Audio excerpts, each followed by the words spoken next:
Hello and good day, everyone. Welcome to another episode of Magic: The First Pioneers podcast. This podcast is all about the Pioneer format, and we keep our listeners up to date with what is new, interesting, and powerful in the world of Pioneer. I'm one of your hosts, Kevin Finkel, joined here with my co-host and our always favorite guest. Hey everybody, it's I'll go first. Sorry, yeah, go for it. Hey everybody, it's Ryan, the Cardboard Samurai, out of the Tokyo area of Japan, and special guest / returning member. I don't know. I'm just here. I ain't gotta put a label on it. You know what? It's your boy. Existing person. Yes. He talks more than I do, so it's your boy Drew Zashak back on the pod, ready to talk about. I think we're talking about some combo decks today. Yeah. Boo combo decks or yay combo decks? I don't know. How do you guys feel about combo decks? Here's the thing: is like they did so well. I think Is It Creativity and Lotus Field? During the Pro Tour, I think people are kind of want to dive a little bit deeper on combo decks and Pioneer. We did kind of talk about them before, back when I did like a Bard class topic, but I think it deserves another look. And, let's start off by, what are the combo decks in Pioneer? Like, when you think of combo decks in Pioneer, what are you thinking of? So, like I said, Is It Creativity? Lotus Field starts us off. What other decks would you say are combo? I was just going to say, we did cover that previous deck where we were kind of talking about all of the, bad, the tier C, tier D, very not meta combo decks. And this one, we wanted to be a little bit more on the, here's the ones that are actually crushing and winning and stuff. And, interesting. So, I'm very interested to see how you guys want to define a combo deck because, the big ones that I want to know is, do you still consider Mono Green to be a combo deck, and do you consider Ebsen Greasefang to be a combo deck? I think both of them are both combo decks. It's a 2-card combo, right? You with Abzan Parhelion, you're basically trying to put a big thing in the graveyard and then bringing it back with Greasefang. How is that different from Is It Creativity trying to put two creatures into play? The worm and the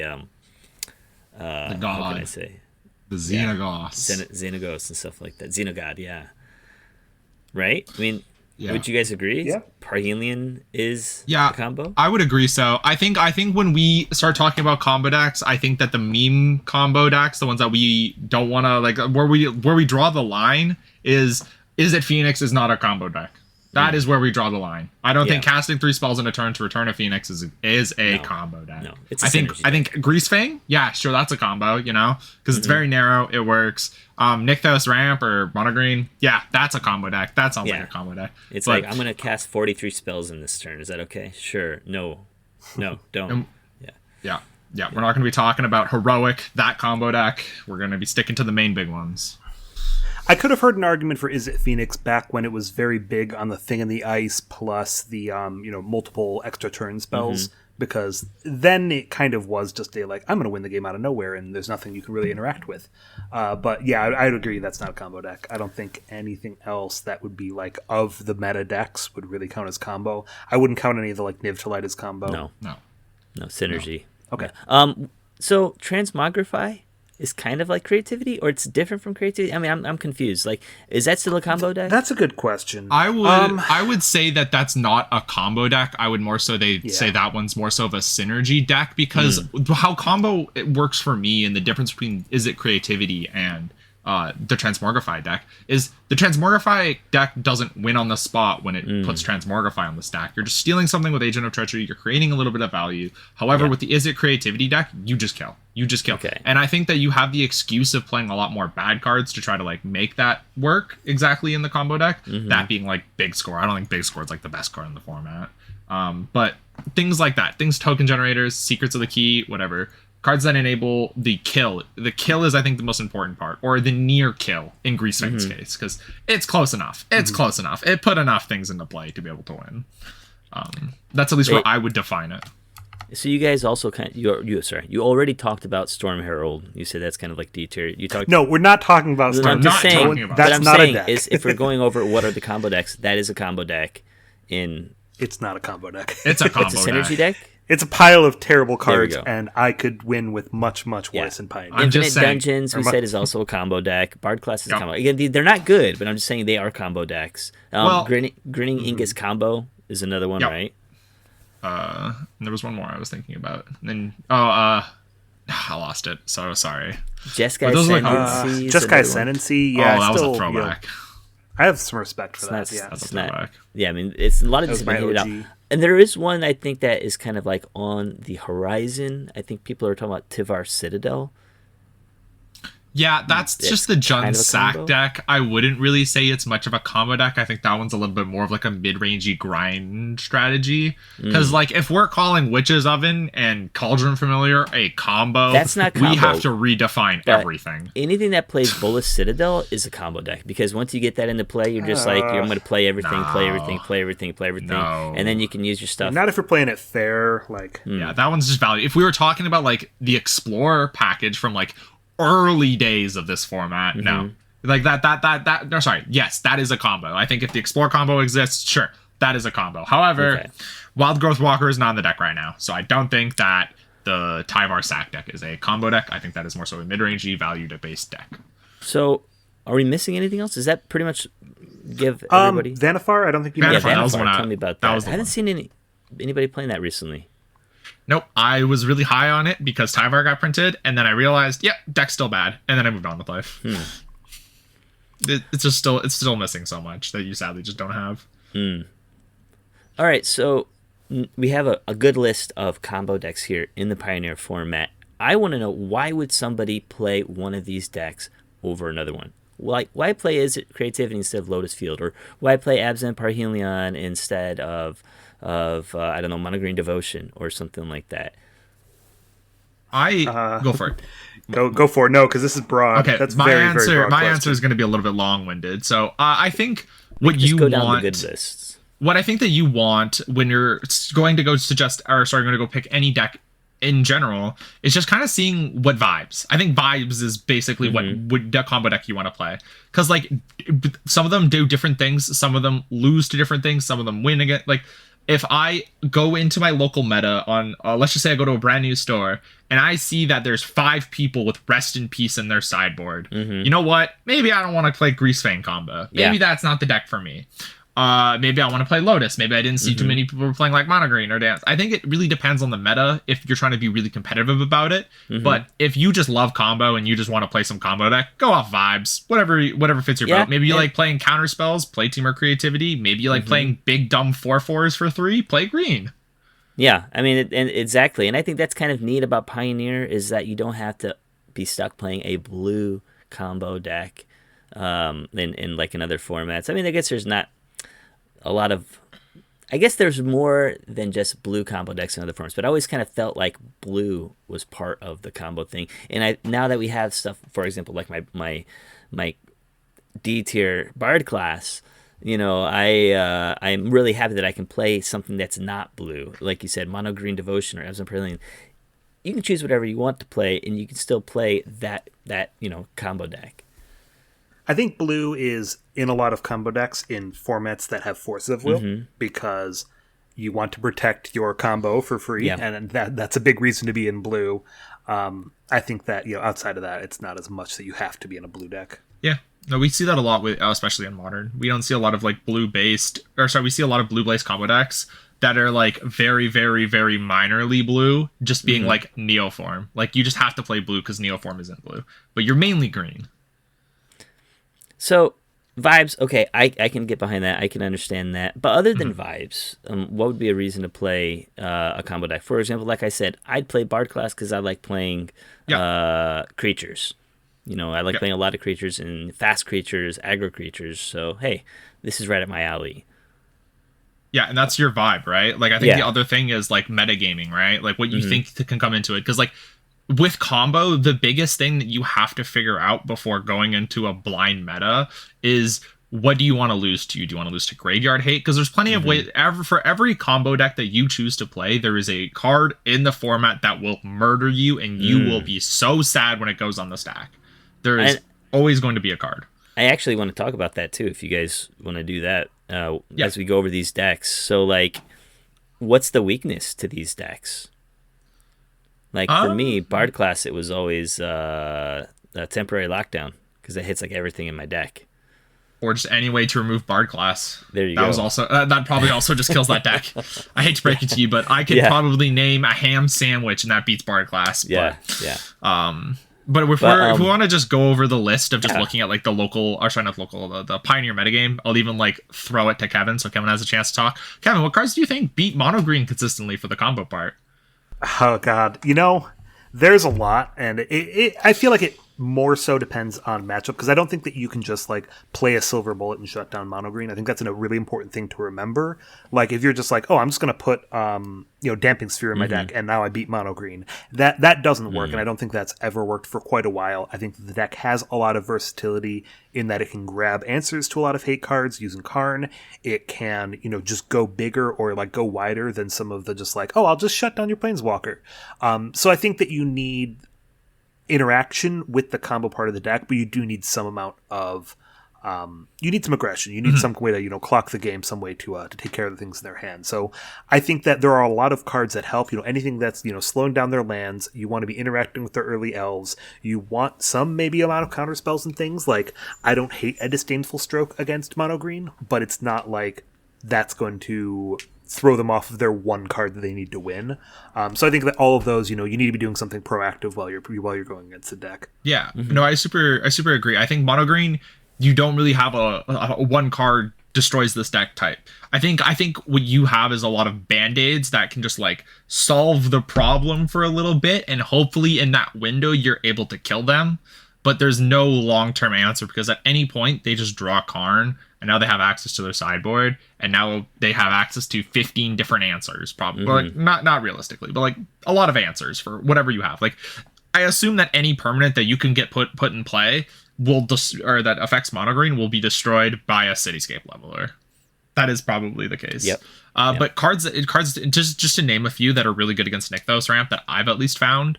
Other than like random early game interaction, I think Archon of Emeria is just really good against them. Having that Nykthos come into play tapped on the crucial turns, where now they have to have a cure in play or some sort of way to untap the Nykthos, so it stops like the Storm Herald. Mom also is really good at like slowing them down. It stops the ETB on Cavalier. It stops them drawing cards off Kiora. There's just like a lot of minor cards that end up just like working together to destroy the big bad evil. Anything else on mono green? I mean, nope. Abzan Parhelion, we already said rest in peace kind of just like destroys that. Leyline of the Void destroys that deck, because I think their answer for rest in peace is Abrupt Decay or Witherbloom Command. Yeah. So if you play a Leyline of the Void, you're done. They're done. Pack it up. Well, I'd say the other thing that makes that deck survive is that it does have a fair mid-range plan. I think that Chariot is their answer to Rest in Peace, probably more than anything that's like a hate card for it. No, that's fair. I do think that deck has... I don't think it has the best secondary plan out of any combo deck that we're going to be talking about today, but I definitely think it's up there for like pretty close to having like a secondary game plan versus having I need to find a removal spell to win this game secondary game plan. Okay, that's fair. So I think that's how Lotus Field is really, because I think that with the introduction of these channel lands, Lotus Field got insanely more powerful than I think anyone has actually just realized. Because now Sylvan Scrying is either I go find my relevant combo piece, or I find something that destroys your hate piece. Because I think that's just an important distinction. Yeah, it's just an important distinction that I don't think a lot of people have like really thought about, of just how impactful Kamigawa was in Pioneer for Lotus Field. Yeah, it used to be like you get a Damping Sphere down, and man, Lotus Field's like, well, I lose. But now it's like, I'll just grab my Boseiju here. So what is the deck's weakness now? Like, how do we beat Lotus Field? Lotus? Damping Sphere is always still fine. Like I think if anything, it's more nowadays that you need more multiple things and interaction. So this is cards like Go Blank into the Dampening Sphere, or a Thoughtseize, or a Pithing Needle and a Dampening Sphere. I think a combination of cards is nowadays what you need to hate out combo decks, because of the efficiency and resiliency that just now exists in the format. Okay. I think we need to talk about Gisath a little bit, because I think that unlike how this deck was probably a year ago, I think that adaptation of just having a sideboard plan of, okay, I'm just going to play a big 9-drop or whatever it is and win the game that way, does some real work for the deck, and I think that I've seen a lot of people taken by surprise by that when they're just like, oh, I'll just run a Damping Sphere, and now I've got 8 turns to find my next answer, and it's like, no, they might just kill you, or they might just play a thing that can blow up your Damping Sphere and kill you in the same turn. And they're playing like a lot of like really resilient threats in the sideboard. I think like there's so many 1-ofs and there's so many like relevant tutor targets because they are playing cards like Mastermind's Acquisition, which is just like Karn Jr., but they're still able to like board in these good cards. I think Lotus if we're looking Field at the one playing Dromoka. Yeah, they're the one that plays Dromoka now, alongside Sphinx of the Final Word. Love that card. But with this, with Lotus Field, I think another card that has already been priorly mentioned, Archon of Emeria, also works. Deafening Silence, those type of effects where they can only cast 1 non-creature spell per turn, really, really are important. I don't think counter spells are the way to go, like cards like Disdainful Stroke or Mystical Dispute or Spell Pierce. These cards lose value very quickly in this matchup. Lotus Field just has to figure out what your hate piece is, and then they just play really slow until they can able to beat your hate piece, if it being a Disdainful Stroke, obviously. There isn't a really good way other than quick pressure and I don't know, something, a Field Urn, and a Deafening Silence, something. You just need 2 things, it being like interaction or pressure plus hate piece. Because it's not, I think it's moved away from what Magic used to be, which is I'm going to press the mulligan button until I find my hate piece, and now I win the game. Definitely a lot harder to do that these days, I think. A lot more finesse is needed when you're approaching these combo deck matchups. Yeah, no, totally. Okay, so I think Lotus Field. Okay, we got some good tips there on how to beat that. Is it creativity? I've struggled against because I think a lot of people first time playing it, or if they don't have a lot of experience against it, they're gonna try to bring in their cards like Weathered Runestone or something else, thinking that it's coming from the library, but it's actually being exiled and put into play. So what kind of cards can we play against Is It Creativity to stop it? What are that deck's weaknesses? Either of you guys can answer. I think again, obviously interaction. You do need to interact with combo decks. That's just like the overall thing. Interact with them. Make them struggle. But I think a lot of how I've been able to really approach this matchup with the decks that I play, you just kind of have to either go above the World Spine Worm life total or interact with them to where one of these 2 cards ends up in a funny place, whether it be like the graveyard, like I've thought seized a Xenagos, and the combo got really awkward. And then I think at some point I just had to deal with the 15-15. Games just get really weird when you do interact, so having to move around that part once you interact with them is like the really awkward part. Cards like Wandering Emperor are really good against them because you just exile the World Spine Worm, and well, you just have to beat a Xenagos now. And I can say that that's still not an easy task.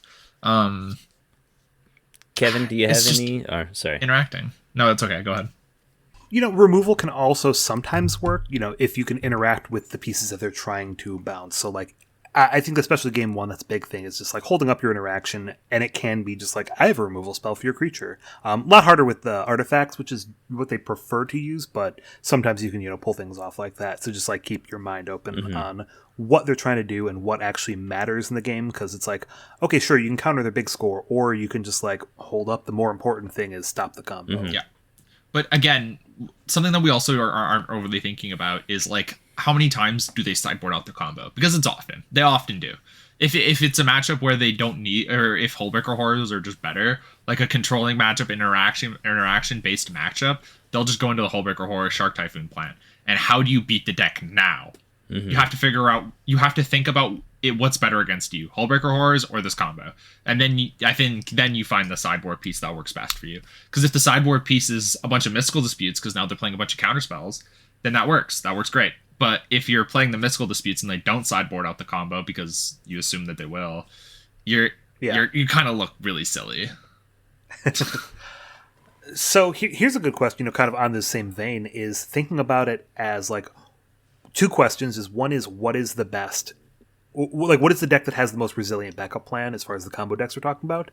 And then I would say the other side of that is like, what is the deck with the most like overpoweringly good game one. Like, if this was a best of one format, what would be the best combo deck in the format? So that's kind of two questions that I'm throwing at you at the same time for no real reason. I'm okay. They both came into my head at the same time. You know what? I will answer any and all questions. No judgment. Do not worry. I think the best secondary game plan for any relevant combo deck is definitely, it has to just be the Is It Creativity deck. They just play such a good secondary game plan. With just like, I can't tell you how many times that I've been playing my mono white deck. I've exiled the Worldspine Worm and I just have to beat a Xenagos. And I died to a Hall of the Storm Giants that he activated. It was a 14/14 and I died. Wow. Because I couldn't beat that. A 14/14 is pretty big. With Ward Which is a 3. cycled Shark Typhoon that just doubles up. And they're just playing big score, all these like draw card spells to eventually go find more copies of these like random 2/2 shitters or whatever random cards that you'll end up finding. And then they just become like really aggressively based creatures. If we really also want to talk, I think the other one that has a really good secondary game plan is Monogreen. Monogreen just killing you quickly or with a big layer of the Hydra is a really good resilient combo. But I think the one that has like the best game one is easily Lotus Field. Lotus Field is so hard to beat game one. That's a games 2 and 3 matchup.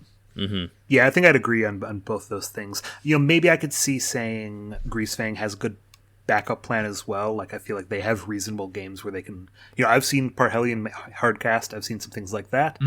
But I do think that, yeah, I'd say Mono Green's a good one. I'd say that Is It Creativity can be a good one as well. But definitely Lotus Field is one I was thinking of as far as being like best of one, especially because that one doesn't really have much sideboarding. It's kind of just like a wish board. Yeah. I definitely think Greasefang is in the conversation alongside Lotus, but I think Lotus is just a little bit more resilient. And especially, like, I don't know how many times game one there's been an Arboreal Grazer cast by my opponent, and I'm like, okay, I'm dead. I just died on the spot because it's literally just Time Walk. Arboreal Grazer in that definitely deck is like, just Time Walk. Yeah, it's so resilient. But like, for resiliency, it's definitely Creativity and Mono Green. Those are the two combo decks that will just always come back. And what was the other question? It was, or did I answer both? The best of one. You already kind of answered that one too. Both. I feel like I've stolen Ryan's thunder though. So Ryan, what was your next question? I mean, I was just going to go over the rest of the combo decks that we kind of talked about and how easily they fold. Those are ones that we just talked about are probably the ones that are strongest against hate and have the strongest backup plan. But like we said before, Bard class loses to a ham sandwich. Jeskai Ascendancy also kind of has the same problem as Bard class, that it'll lose to something like an Abrupt Decay or something like that. It's a lot easier to get rid of their combo piece now. Infinite Dungeons with Acererak, I think removal.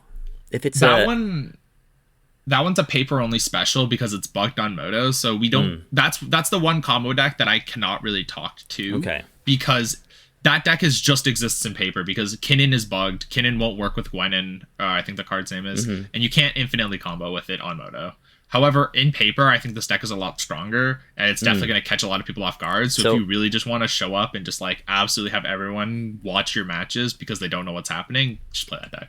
If there's a heavy Rakdos meta, this deck is not going to do well because Rakdos can just kill everything. The same thing I think I would say with Control. But if you have a metagame that is not heavy on interaction, for example, if I'm playing like my Angels deck, which I've played against it with, and I'm like, all right, I have absolutely no answer for that combo. I'm just trying to build more stuff, and you're just going to go off and kill me. That type of meta will definitely it'll do really well in, I would say. But any kind of removal, it'll fold. Grinning. I mean, Kevin, do you have anything you want to say about Infinite Dungeons, or can I go to the next one? No, I haven't had too much time to test that one either. And then, but yeah. What about Grinning Ingus combo? Would you say that one also kind of is how can I say, handled by kind of the same things from the other decks like Lotus Field, like for example, Damping Sphere or whatever? No, that one gets answered by the same things that Bard class does. Yeah. Ham sandwich. That deck. And removal. Yeah, removal, interaction, counter spells, Boseiju, whatever it is, it probably interacts. And I think that the other thing with some of these decks that we're talking about is that you kind of just have more free losses when you're running a deck like that. Like, there's just like less consistency overall, and you'll have more non-games. I think just, you're playing like a 3-color combo deck that needs to draw the 3 specific pieces, and every once in a while your shuffler will just put like all of your black mana on the bottom, or all of your the one of the 3 combo pieces on the bottom, and there's nothing you can really do about that. This is also just like talking to Vanifar as well. Vanifar just has the same issue. They just like you just played the removal game. Vanifar can't win. Vanifar, your 4 copies of that 1 card are on the bottom. Well, good luck, Charlie. So do these, I guess, kind of a tangent here. Do these bad combo decks have the possibility of becoming good in the future? Like, are they just like 1 card short, something that, for example, protects their creature pieces? For example, like Grinning Ingus or Vanifar, or something that protects your enchantments, like in Just Guy Ascendancy or Bard class. If we get that 1 more piece, will these be good in the future? I mean, like Storm Herald will never be good. You're a hater. You're a hater. I swear. I am. But I had one game on Moto where I got turn 2. I got turn 2 killed both games, and it was just bullshit. So I hate that deck forever because it's so bad. It's so bad. It's so awful to play against. It's not great. But I think what we're looking for with God, I had a point, and then you brought up that, and now I lost my point. I'm so sad. It's okay. It'll come back to me. I have one more deck I kind of wanted to add, and we were talking about this before we started. Is Hammer Time a combo deck, especially with the new one where you play your guy that you attack and you can sacrifice him, and you play the hammer with the Sigarda's 8 on the same turn, and then you basically can attack for 11, and then sack it for another 11 for 22 damage on turn 2. Is that a combo deck? I think when we talk about combo, and I think this is something we probably should talk about a little bit more previously before we start talking about what we define as a combo deck, is like the idea that it's going to kill quickly. And I think that this has combo aspects, but what I call Hammer Time a combo deck, no. I'd call it more so an aggro deck. It has the combo of killing you on turn 3, but I mean, aggro decks can put you in a really bad spot on turn 2, turn 3, and it can still be a kill. I think that that's a combo in that deck, but I'm not sure I'd call Hammer Time exactly a combo deck. Kevin, agree, disagree? Yeah. You agree or disagree? Which one? Yeah, I mean, I could. If you want me to, I definitely could. No, yeah, I'd agree. It's just not quite what I would consider a combo deck. It has too much of a fair plan, maybe. Yeah. I wanna also preface it by saying that you can call things combo decks, and I don't think anyone will hate you. If you think Hammer Time's a combo deck, good on you, listener. I'm so proud of you. But for me personally, I think this one is a lot of up to interpretations of what we think combo decks are. So yeah, there's also I will say there are builds of Hammer Time that I think would be a combo deck. I've seen versions that are running both of the 1 mana creatures that deal damage equal to power when they die, and thuds. If you're flinging a creature to kill them in 1 hit, that's probably more of a combo deck. But I don't think that that's the version that people are going for, because it just doesn't have any near the consistency. I'm going to be brewing with that as soon as it comes out on Explorer. I remember my point from before. I remember the response to the question. If we still want to throw back to it. Yeah, you want to go back to what was the question? So the question was that you asked if there is something that's broken, is it 1 card missing from a lot of these lesser combo decks? And I think that that's a really difficult question to answer, because let's just say some broken, I don't know what it would be, but let's just say Kevin's Nightmare comes true, Storm Herald's tier 1, right? Some card gets really busted for Storm Herald, and there's cards that probably already exist that are just really good. I don't think Storm Herald has never been tier 1, so we don't really know how if the meta is overly prepared for it with a bunch of Rest in Peace or whatever card just really helps fix that matchup. It hasn't really stood the test, so we don't really know. And it's really hard to think, because I don't know what this card is that's gonna bring Storm Herald back from the dead. But man, it has to be good. It has to be real good. It has to be resilient. There has to be so many things with it, and it also has to survive the test of, does it survive hate? And that's why a lot of these combo decks that are lesser down die to a ham sandwich, because they can't survive hate, and that's why they're bad combo decks. Okay. Anyway, that was one before. So my next question that I wanted to ask you guys earlier was, how would you rank these? If we're going to put these in a tier list, your S tier ones, I guess, would be Is It Creativity and Lotus Field. Would you guys agree? Nope.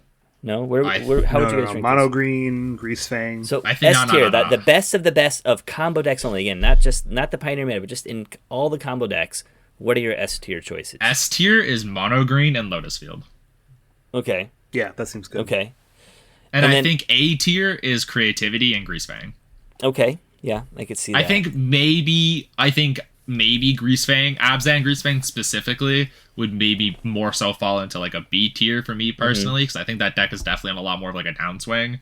But Abzan, I would be okay with it being A tier if we're ranking combo decks. I would call it A tier. Yeah, I would put SSAA. I'm on board with that. What about your B tier decks? Are there any B tier combo decks? Anything I think Esper Greasefang kind of counts in that category. I think the other flavor is like I'd say B tier, maybe C tier. And that's really I think it's really hard to also put the Azarek Dungeon combo in. But if I had to put it somewhere right now without having to like see a lot of it in play, because it's just not popular in my local meta, I think I'd put it around B or C tier around there. I think it's one of the two. Because, like, I think it has the ability to be able to take down a tournament because of the shock factor and the fact that, like, the deck's, like, kind of fine. But, man, banned Dreadbore and the deck's busted. I know it's a lot. X removal spell. A lot of the creatures it plays are, like, 3 mana, 4 mana. So, like, Fatal Push isn't as good against that type of deck where, like, the other combo decks maybe have a lot of 1 and 2 drops that you could kill. That's being, like, Vanifar. That Vanifar goes to... I don't know how low we're making the scale, but Vanifar gets there. Vanifar gets the low tier. Yeah, I mean, Vanifar did pretty well at, what was it? It was at the RCQ. Oh, yeah, that was the European one, I think. That was the European one that also had Storm Herald in the top Vanifar. 64, 32, something like that. I don't know. It plays ridiculously high. Same with Grinning Angus combo. I think Grinning Angus combo, Bard class, Vanifar, and whatever the one we just mentioned. They all reside in Dookie tier, which is D tier. D tier, okay. Yeah, and then I could see some that rise above the others. Like I could see Bard class being like, you know, low C, high D. I could see Storm Herald being like low E, F. Yeah, and I think some would just depend on the metagame. Like I really like Bard class when no one's playing white. Yep. Like if I'm playing a bunch of or blue or black red. Yeah, or but if I'm playing a lot of Rakdos decks, if like it's a huge Rakdos thing, or like mono green. Oh, mono green's kind of. I guess it's okay because they have to have Boseiju kind of. But like, yeah, they've always got Boseiju. That's the rule. Yeah, but like, yeah, I like it in those type of metas. But like anything with like, yeah, any kind of interaction with Bard class. It has gotten better though with the Miglos, I think. Oh, sorry. By the way, Jeskai Ascendancy, bottom of C tier. There we go. We officially ranked all of the combo decks. I mean, that's fair. We could talk about the banned ones. Like we've talked about this before. You know, when we were talking about combos. Like, if Kethis got unbanned, where would you put it? If just Kethis got unbanned, it would be F. Like, it is not a playable deck right now. I'm Kethis' #1 fan. It does not have, it lost so much. It has lost just absolutely so much. Maybe not F, but it would be D tier. It has Othinus again. Yeah. Yeah, but it lost Uro. It lost Luris. It lost Teferi.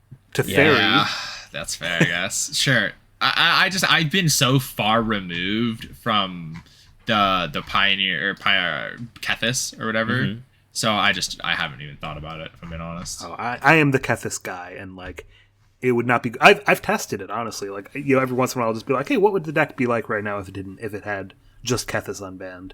And it's not great. Like it's so bad against heavy removal decks. It's so bad against anything with good graveyard hate. Like the stuff that's good in the meta right now, it's bad against this Sam Emiria stuff. So like we were saying, it's another one of those decks that like it folds to all of the popular interaction. It folds to an aggressive curve. It folds to the right pieces of hate, and just like all the things that are popular for hate in the format right now are good against it. So you'd say it dies to a ham sandwich?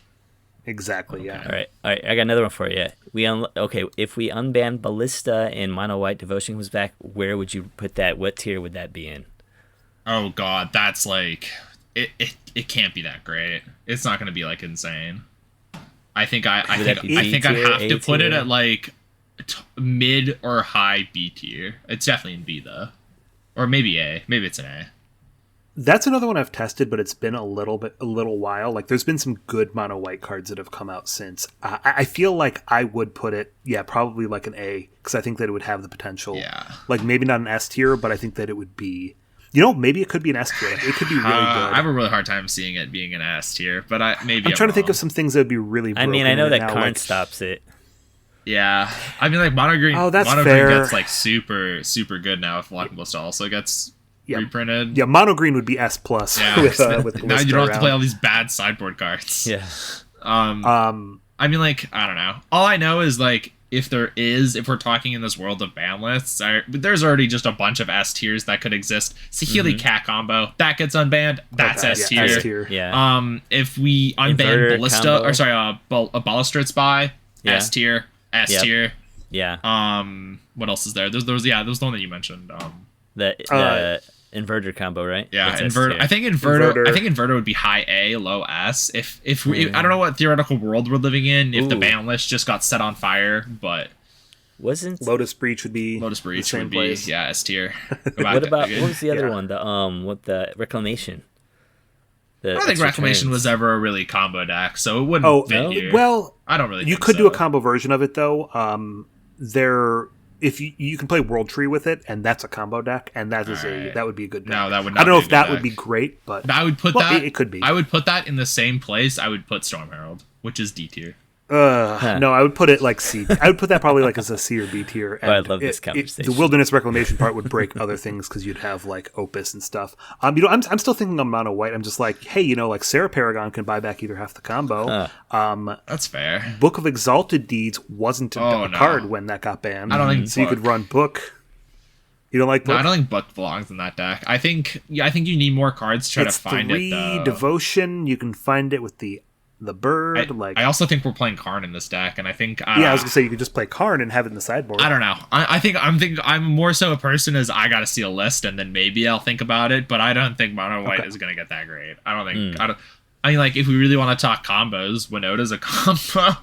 You just attack with a non-human. It's a combo. Yeah, I guess so. So I think to finish this off, because we've talked a lot about like all the combo decks. We talked about their weaknesses and stuff like that. But God, you could put Thalia in mono white. I'm sorry. I'm done. Last question I want to ask is just in general, what are like the best anti-combo cards in the format? We already talked about Archon. I think Archon's really Archon's good. Up there. Damping Sphere we talked about as well is a really good one that you want to play. But what other cards would you say are kind of helping to keep the combo down? Now, are we talking about the most backbreaking, or are we Just talking in about general, the most like, just like? maybe, like, I would good argue value. Thoughtseize. Thoughtseize is great against combo decks. Yeah. Counter spells, cheap interactions, always really great. Spell Pierce. I think Spell Pierce is becoming like a more mainstay in the format. Disdainful Stroke. It's cheap interaction. I don't know what I would say best because I think different combo decks fold to different combo hate. But if I had to throw my darts, I'm gonna go ahead and say it's Thoughtseize. Thoughtseize is the best anti-combo card. All right, I'm gonna give a different answer just because I want to be a little different. I'm gonna say Adeline. Adeline. All right, yeah, that's fair. That's actually fair. Because beating your opponent down before they can combo is still that's still plan A for a lot of decks. Yeah. I guess I did mean... Or maybe Thalia would be the better answer because that I also actually interacts. I was going to say, I guess I did kind of mean like cards themselves. I guess those are cards, but like... I don't know. I was thinking more Beseiju. hate cards. Yeah, Beseiju I think is good. Karn I think is good. It stops a lot of stuff. I think Elshnorn, Mother Machines, is another good anti-combo card because like it stops all those decks that have the ETB effects. No, Karn's the correct answer because Karn can find any artifact in your sideboard, and boom, now it's the best. You figured it out. I still like Thalia maybe as an answer. I think No, I think Pithing Thalia's Needle's good. another one. That's also a good one. But hear me out, okay? Karn finds Pithing Needle, so Karn is just better than Pithing Needle. There you go. Weathered Runestone? What do you guys think? Boomer. That's boomer hate. No? That's so far removed from the format. I actually, while I was cleaning up earlier, because I was dismantling a whole bunch of decks, I saw 2 Weathered Runestones, and I was like, man, I remember playing these in Niv to like 6 months ago. Or like how long? 8 months ago, I think I did this. I do that all the decks time. from 8 months ago. Like Yeah, I have I cards was that reminiscing. I still have decks put together that have Lurrus in them because I just haven't bothered taking them apart. There was 2 Sorok Dragon Claws in the sideboard too, Ooh, which is funny. a throwback of a card. One more question. I wanted to remember ask. when Lantern was a popular deck in the format? Oh yeah. One more anti-combo card. What do you guys think of like Hallowed Moonlight and Containment Priest? They kind of do kind of Alright. similar things. Nah. I'll be the one to talk about it never because I'm the one that got absolutely blown out in a league the other day because of Claudio. Claudio, this one's for you because you listened to the last one and you made fun of me because I said that Enchanties had a good Lotus match or an okay Lotus matchup. You made fun of me for it. But if you're listening, I'm letting you know, Hollowed Moonlight has gotten me, okay? I had a ETB or an end step return trigger on a Yorion to return 2 Spirited Companions and a Charming Prince and a Skyclave Apparition. I got Hollow Moonlighted, and I just want you to know you ruined my day. Ooh. Nice. So, yeah, no, like, those cards can work, but, I mean, they don't work that consistently because I don't think everyone in your leagues are playing Mono White Devotion anymore. Yeah, true. All right. Yeah, is there anything else you guys want to say about combo? I think we covered a lot of the stuff that I wanted to talk about. But, Kevin, anything you want to say? No?